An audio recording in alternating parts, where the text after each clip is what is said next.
그러면 이제 이번 토요 강좌 시간에는요, 항암제 시장에 대해서, 그리고 이제 항암제 시장 중에서도 가장 큰 그 시장인 비소세포 폐암 시장에 대해서 한번 짚어보는 시간을 가져보도록 하겠습니다. 한 2주 정도 이제 토요 강좌 시간을 좀 쉬었는데요. 이번에 블록체인에 대한 스터디를 할까? 아니면 이제 반도체 쪽으로 할까 하다가 바이오를 조금 더 연말에 더 집중을 하는 게 좋겠다는 생각을 이제 했고요. 지금 이제 본격적으로 가장 큰 기회 그리고 이제 수익 창출의 어떤 영역이 지금 순수 바이오텍, 특히나 이제 항암제 쪽의 어떤 기업들이 바닥을 다지고 지금 올라서는 그런 흐름이 되고 있기 때문에 보다 더 이제 해당 기술에 대해서 우리가 집중적으로 파고들 필요가 있다. 그리고 또 이제 구독자분들 중에서 이제 최근에 저를 뭐 구독하신 분들도 계시겠죠. 예, 그런 분들도 바이오 섹터에서 항암제 부분을 가장 중요하고 또 가장 많이 스터디를 해낸 분야라고 좀 이해하시는 게 필요하지 않을까 싶습니다. 그래서 이제 최신의 어떤 기술들이 있잖아요. 그 뭐 세포치료제라든지 뭐 ADC라든지 뭐 이중항체라든지 그런 어떤 최신의 어떤 어떤 기술로서 가장 타겟팅하는 시장이 이제 항암제죠. 그래서 결국은 이제 암을 정복하기 위해서 계속적인 기술의 어떤 진보를 하고 있는데 그 부분을 우리가 가장 중점적으로 파헤치고 또 투자를 해야 된다고 봅니다. 가장 업사이드 포텐셜이 이제 가장 큰 분야이기도 하죠. 그래서 이제 각종 논문 자료 뭐 리포트를 취합을 해가지고 한번 이야기를 드리도록 하죠. 먼저 이제 항암제 시장을 노려라 이제 한화투자증권에서 나온 리포트인데요. 뭐 이거 뭐 한 1년 지났지만 좋은 내용이라서 제가 이제 저장하고 있다가 조금 말씀을 드려봅니다. 항암제 시장은 이제 규모가 크고 성장성이 이제 높은 시장이죠. 그래서 결국은 많은 빅팜들, 글로벌 제약사들도 이제 항암 시장을 가장 공략 대상으로 이제 삼고 있다 보시면 될 것 같습니다. 글로벌 의약품 시장 1000조 시제입니다. 이밸류에이트 파마가 집계한 2019년도 의약품 시장은 와우, 이게 얼마입니까? 이 1000조죠. 이 중 항암제 시장은 15.7%입니다. 뭐 단순 한 150에서 160조 된다고 보면 되겠죠? 한 160조 보면 되겠네요. 근데 이제 이게 26년쯤 되면 지금으로부터 한 5년, 이제 5년? 4, 5년 뒤에는 2배, 300조 이상으로 이제 성장할 걸로 전망이 되고 있고, 의약품 시장에서 차지하는 비중 또한 22%까지 이렇게 증가할 걸로 전망이 되고 있습니다. 그래서 항암제 시장은 현재 시점에서 가장 크고 또 성장성도 가장 높다고 볼 수 있는 영역입니다. 폐암 치료제 시장, 항암제 시장의 16.3%로 가장 큰 비중을 차지한다. 그 중에서 이제 우리가 또 항암제 시장에서 그러면 가장 큰 시장이 뭐냐? 폐암이 제일 큽니다. 2019년 기준으로 항암제 시장의 16.3%에 해당하는 뭐 한 23, 4조 되겠네요. 요걸 이제 기록하고 있고 26년까지 연평균 11.7% 성장을 전망한다고 합니다. 그래서 항암제 시장 전체보다 훨씬 높은 한 2배 가까이 되는 성장을 폐암 쪽에서 낸다. 이게 치명률이 높아가지고 그만큼 이제 미충족 수요가 굉장히 높은 분야예요. 다른 암종보다 사망자가 제일 많이 나온 분야죠. 폐암 시장이 가장 큰 이유는 환자 수가 많기 때문이다. 국제암연구소에 따르면 2018년도 기준 미국의 폐암 발생은 인구 10만 명당 남성 40명 정도, 전립선암은 75명 정도. 그러니까 요거 다음으로 지금 폐암이 제일 많았다는 거고, 여성은 30명 정도입니다. 10만 명당. 유방암이 제일 많고 84명. 그리고 2017년도 기준 국가암정보센터에서 집계한 국내 발생 암 환자 중에서 폐암 환자 비중은 거진 한 12%, 위암, 대장암 다음으로 높았던 겁니다. 그래서 이 폐암 시장에 대한 우리가 타겟팅, 그리고 이걸 또 파이프라인 끼고 있는 기업들 굉장히 중요하고, 면역항암제도 지금 현재 키트루다가 이제 가장 블록버스터잖아요. 근데 키트루다도 이제 폐암 쪽에서 가장 높은 매출을 내고 있죠. 이쪽에서 한 7, 8조? 내고 있거든요. 그래서 그만큼 이쪽 시장이 굉장히 중요하다는 것을 인식해야 되고, 내년도 이제 유한양행 오스코텍에서 이제 가져가가지고 기술 이전까지 성공한 그 이제 레이저 티닙이 또 이제 비소세포 폐암 적응증으로 단독과 이제 또 이제 병용으로 상당한 또 가시적인 성과를 낼 가능성이 높죠.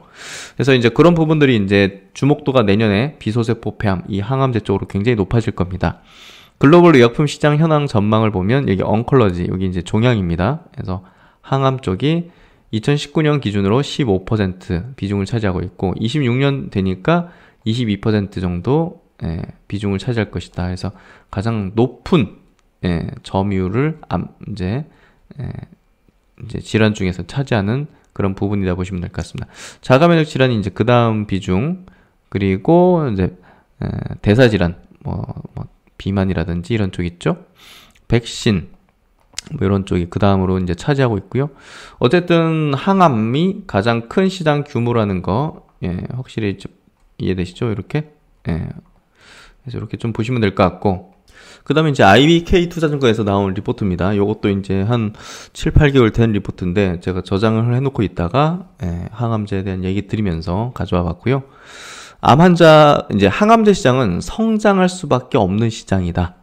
암 환자 수는 지속적으로 증가하고 있고 항암제 시장도 비례적으로 성장하고 있다. 이 암이 또 이제 나이가 들수록 또 발생 비율이 높잖아요. 그래서 특히 고령층에서 암 발생률이 급격히 상승하고 있다. 인구 고령화가 암 발생자 수 증가의 주요한 원인이다. 그래서 전 세계가 이제 어떻게 보면 좀 고령화 가고 있는 과정이 있지 않습니까? 중국도 그렇고. 그러니까 중국이 어마어마한 지금 그 항암제 쪽에 대한 어떤 투자와 그리고 이제 뭐 승인 받는 것들이 굉장히 많죠. 면역 항암제도 그렇고 카티도 그렇고 그런 것들을 집중적으로 이제 키우는 이유가 있습니다. 왜냐면 자기들이 만들어야죠. 자기들 못 만들어서 딴 데서 사오면 그게 또 엄청난 국부 유출이니까 중국이 이제 그런 것들을 잘 해요. 보면 미래를 대비하는 그런 것들을 잘 하는 것 같습니다. 2018년 기준 국내 암 발생자 수는 24만 명입니다. 남성, 여성 뭐 비율이 비슷비슷하네요. 암 발생자 수는 99년도에 10만 명에서 2008년도에 18만 명으로 증가했고 매년 꾸준히 발생자 수가 늘어났고 2018년에는 24만 명까지. 뭐 남성, 여성 인구 비례에서 거의 유사하긴 하지만 남성이 조금 더 많은 수준을 좀 유지를 하고 있네요. 그래서 이제 뭐 여러 이유가 있겠죠. 암 걸리는 이유가 뭐 서구권식의 어떤 식습관이라든지 뭐 스트레스라든지 뭐 근데 이제 그거는 뭐 어떻게 보면 뭐 사람마다 다른 거니까. 근데 이제 고령화가 일단은 암 발생 요인에 가장 큰 영향을 미치는 단일 팩터다. 결국은 앞으로 우리나라는 고령화로 가는 게 뻔하잖아요. 그리고 이제 정말 지금 뭐 출산율이 0.5명? 이런 식이다 보니까 인구가 이제 내년부터는 줄잖아요. 올해부터 줄었나? 하여튼 내년부터 줄더나 하여튼 줄기 시작했거든요. 그러면 이제 나중에 인구 구성에서도 사실상 이제 나이 많은 사람들이 이렇게 많고 젊은 사람들은 이렇게 적은 요런 항아리 이렇게 되지 않겠습니까? 그러면 이제 이 고령화된 인구가 암이 많이 발생될 텐데 이거 국가적으로 어떻게 할 거냐? 국가적으로 이게 굉장히 문제가 커질 거란 말이에요. 그러니까 우리나라도 정부도 이 약을 개발하는 거에 굉장한 지원을 많이 해줘야 됩니다. 결국은 그게 이제 미래를 대비하는 일이 될 거예요. 안 그러면 다른 나라에 있는 약을 사와야 되니까 그거 엄청난 돈을 들여가지고 약가가 또 높잖아요. 다른 나라는. 그러니까 이제 그런 것들이 또 이제 어떻게 보면 국가적으로도 필요한 어떤 육성이 아닐까 싶거든요. 이 항암제를 만드는 거 뭐 이런 것들. 그래서 결국은 고령화로 인해서 암 환자는 계속 늘어날 수밖에 없다. 한국인의 경우 기대 수명 83세까지 생존할 경우 암에 걸릴 확률이 37%. 와, 이거 높네요. 10명 중에 한 4명 정도. 특히 이제 남성은 39%, 여성은 34%. 남성의 경우 특히 고령일수록 암 발생률이 급격히 높아진다. 70에서 85세 남성의 경우 10만 명당 암 발생률이 2,000에서 3,000명 수준까지 가파르게 이제 상승을 한다고 해요. 참고로 전 연령 평균 수치는 10만 명당 500명 정도. 예, 근데 이제 나이가 들수록 이렇게 높아지는 거죠. 35세 이하의 암 발생률은 45명으로, 예, 35세 이하면 뭐 암이 거의 안 걸리죠.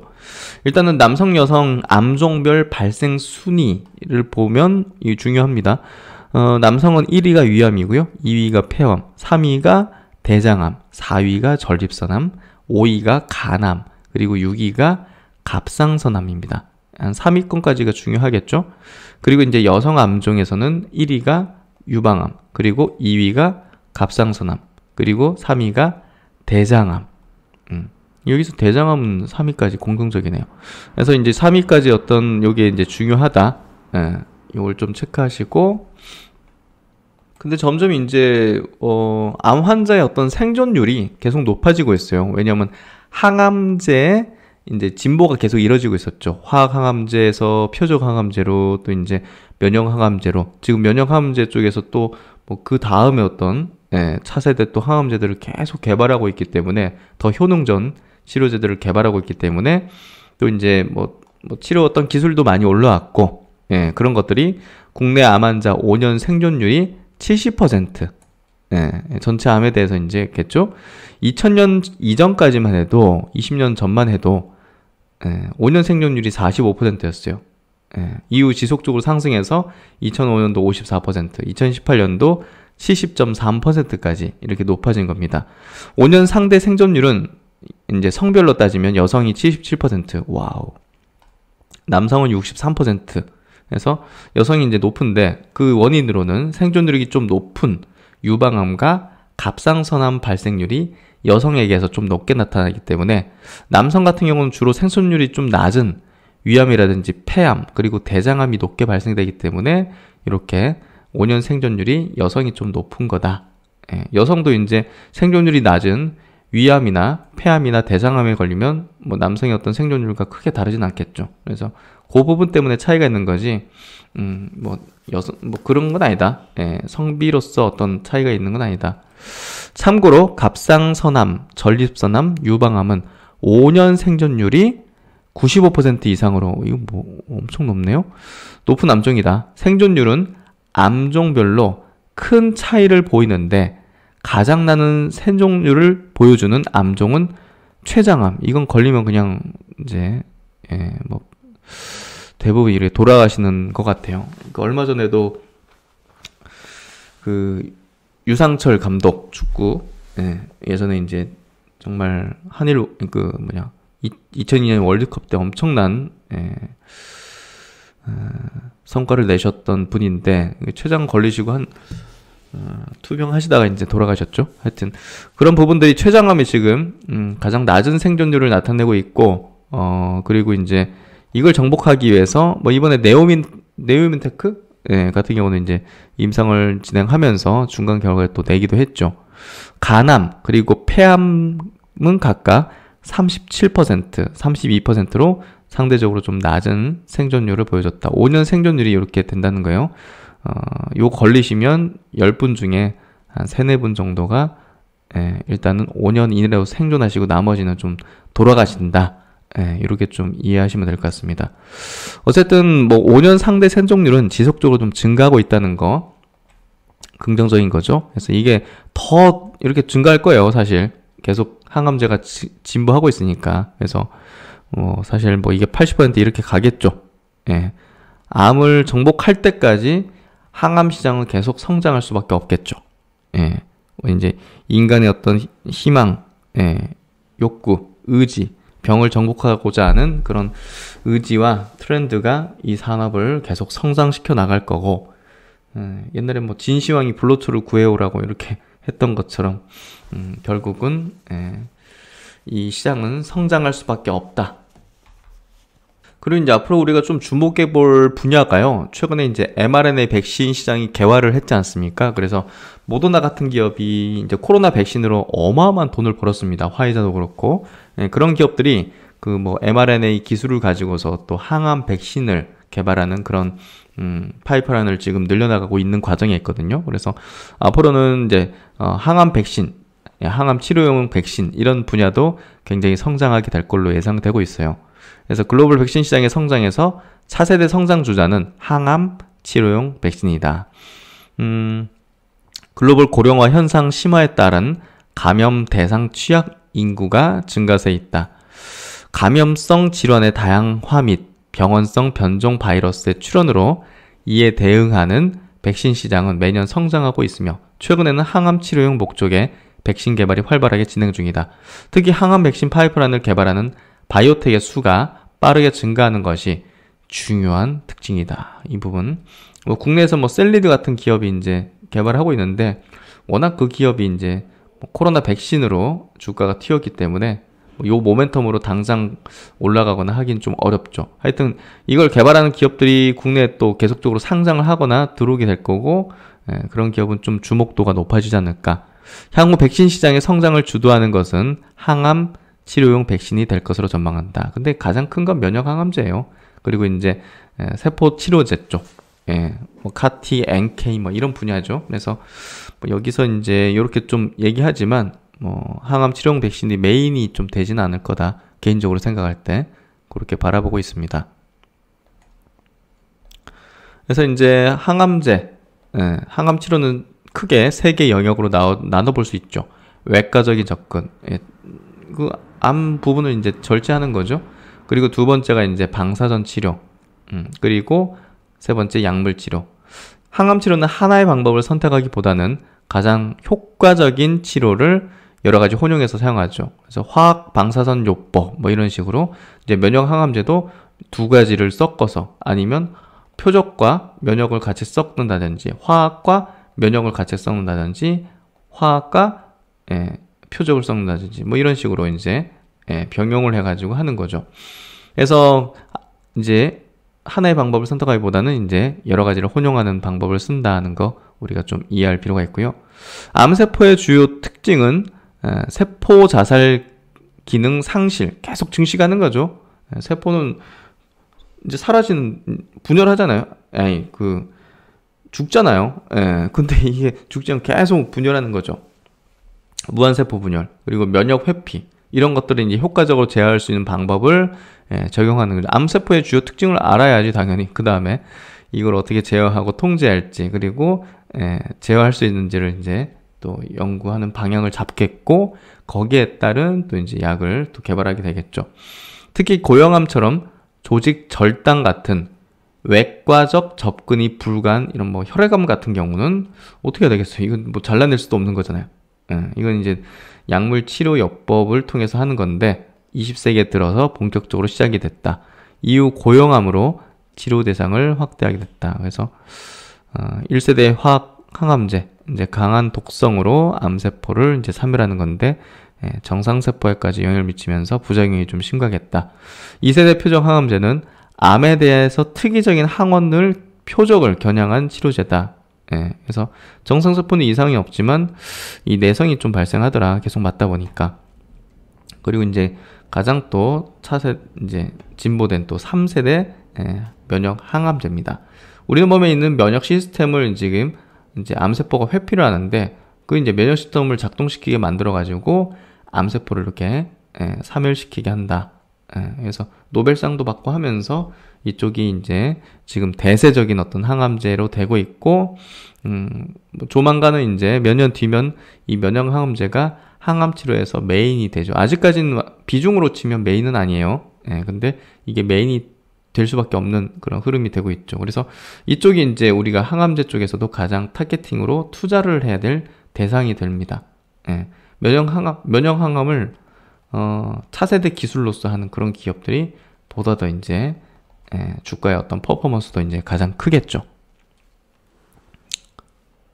그래서 이제 방금 말씀드린 대로 이제 1세대, 2세대 항암제가 이제 어떤 그런 좋은 점에도 불구하고 단점이 있었는데 이후 이제 3세대 치료제로 이제 면역 항암제가 등장하면서 이 부작용이 작고 다수 암종에 이제 효과를 보이고 있다는 거. 이에 따라서 이제 3세대 면역 항암제는 높은 약가에도 불구하고 시장 규모가 굉장히 빠르게 지금 연평균 15% 이상의 성장을 이뤄내면서 이 항암의 어떤 메인 테라피가 지금 되고 있는 과정에 있다. 주요 우리 투자 대상이다. 이렇게 좀 이해하면 될 것 같고요. 그래서 이제 면역항암제 선두주자가 결국 이제 글로벌 이제 제약사 이제 머크죠. 여기 이제 키트루다를 포함해서 항암제 대표 품목의 성장이 계속되고 있는데, 어쨌든 블록버스터 제품 키트루다가 지금 분기별로도 가파른 성장을 계속 이어나가고 있다는 거. 2019년도 키트루다 매출액은 한 12조 정도 됐지만 2020년에는 코로나에도 불구하고 15조 이상으로 이제 전년 대비 30% 이상 성장했고, 올해도 이제 그 이상으로 더 성장을 했겠죠. 그래서 결국은 항암 치료의 패러다임을 바꾼 게 결국은 키트루 같은 이런 면역 관문 기존의 항암제, 면역 항암제가 되고요. 앞으로 이제 대세가 됩니다. 근데 이제 머크 같은 기업, 이런 기업들이 계속적으로 이제 항암제 관련된 기업을 인수한다든지 하는 식으로 되고 있는데, 어떤 걸 하느냐? 이런 걸 합니다.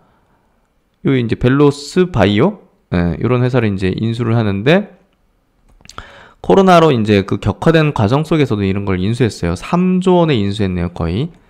ADC 기반의 항체약물 복합체 ADC, 그러니까 차세대 기술들을 가진 기업들을 이제 이렇게 항암 이제 기술을 진보시키기 위해서, 항암제를 더욱 업그레이드 시키기 위해서 진보된 기술을 갖고 있는 기업들, 이런 기업들을 그냥 사들이는 거죠, 이렇게.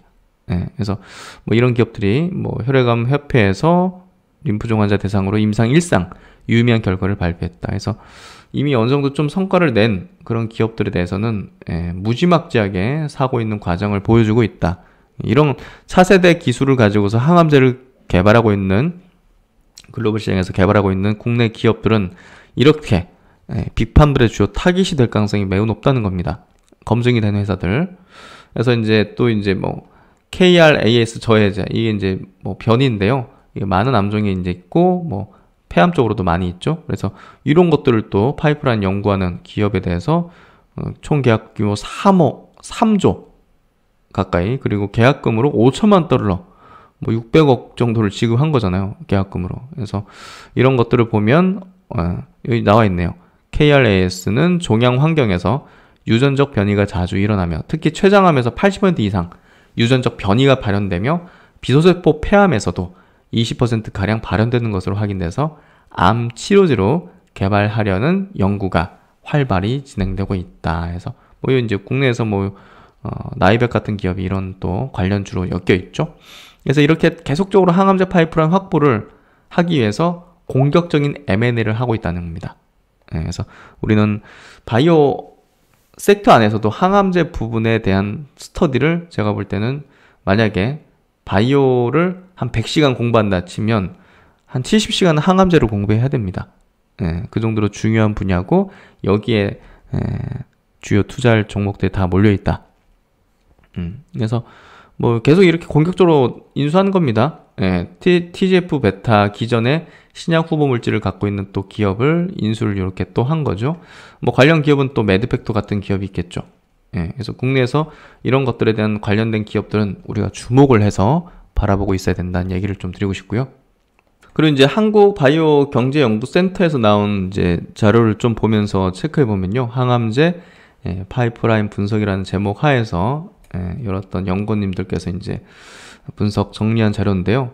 일단 최근 차세대 신근싱 NGS 기술, 뭐 우리나라에도 이제 이런 관련된 기술 있죠. 뭐 소마젠, 엔젠바이오, 뭐 이런 기술, 마크로젠 관련 기업들. 그래서 우리 이제 몸의 유전체를 분석하는 그런 기술인데요. 이런 것들을 토대로 해가지고 우리 몸에 이제 어떤 유전자, 어떤 변이가 발견될 가능성이 높거나 이런 것들, 정밀 의료 또 개인 맞춤형 치료제를 개발할 수 있는 가능성들을 좀 높일 수 있는 그런 기술이 이렇게 갖고 있다는 거죠. 그래서 신규 발굴된 항암제 타깃의 수가 증가 추세다.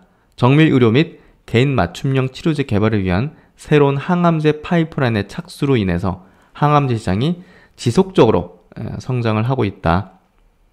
그래서 이런 유전체 분석 기술의 발달로 인해서 또 이제 굉장히 정밀 타격의 항암제가 많이 또 이제 나올 수 있는 여건이 되고 있다.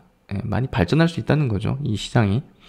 그래서 내용을 쭉쭉쭉 보면 좀 이제 중요한 부분 볼게요.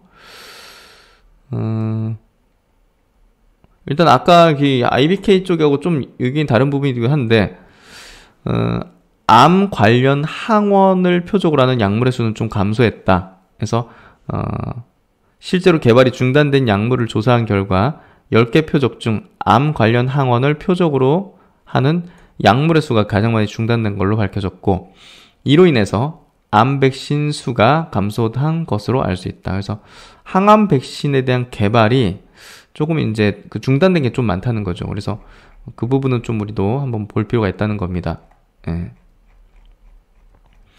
그래서 이제 앞으로 개발될 면역 조절제 파이프라인을 파악하기 위해서 표적 세포 유형에 따라 약물을 분석한 결과 2018년부터 2020년까지 매년 다양한 세포 유형, 비세포, 자연살해 세포 혹은 종양 침문 림프구가 이제 T세포 유래 약물보다 더 증가했다.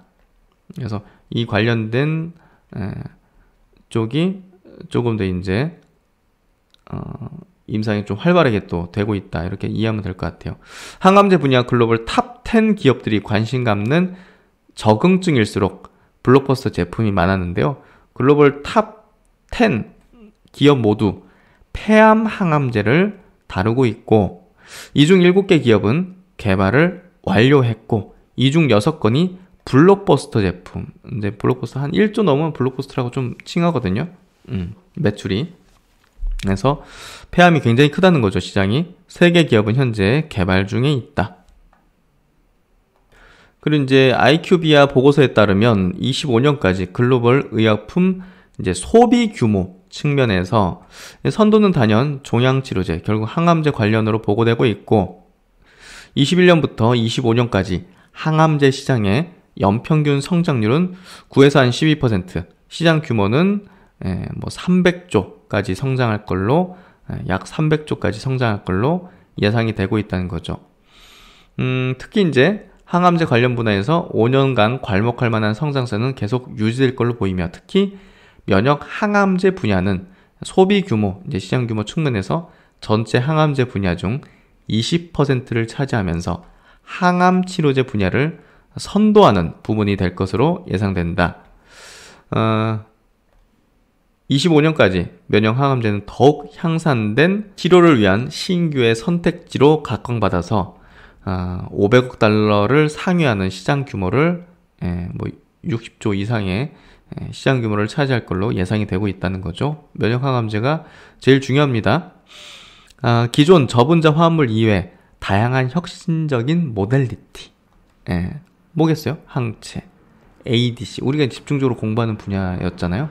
mRNA, CAR-T, 유전자, 프로탕, 단백질 분해, PPI 등 기반의 신약 개발이 활발히 이루어지고 있으므로 이노베이션 중심의 신약 개발이 요구되는 시점이다. 특히 PD-1, CD19과 같은 검증된 표적에 대한 경쟁이 증가함에도 불구하고 더 많은 면역 항암제 약물이 파이프라인에 추가되고 있고, T세포를 넘어서 전체 면역세포와 관련한 개발이 이루어지고 있다. 이제 코로나로 인해서 잠시 항암제 개발이 주춤하는 듯 했지만, 다른 어떤 약물 개발보다는 항암제가 덜 타격받았죠. 이거는 뭐 바로바로 어떤 생명이 걸리는 어떤 그런 질환이다 보니까 결국은 가장 우선해서 그래도 임상을 추진했던 것 같아요. 그래서 임상 개발의 대부분 안정화돼서 대부분 회복했으며, 기존 흐름에 따라서 지속적인 발전이 있을 것으로 예견이 된다. 코비드19 감염 예방을 위한 2개의 mRNA 백신이 최초로 허가되었고, 기대 이상의 효과를 갖고 있는 것으로 입증되었기 때문에 mRNA 기반의 암 백신 개발, 그러니까 암 백신 개발 업체 중에서 mRNA 기반으로 개발한 업체는 우리가 주목을 해봐야겠죠. 그래서 요 역시 차세대 면역 항암제로서 활발히 연구될 것으로 기대된다. 그래서 국내에서도 mRNA 기반으로 암 백신을 개발한다 그러면 조금 우리가 주목해서 봐야 되고, 투자 가치가 좀 있는지 면밀히 좀 살펴봐야겠죠.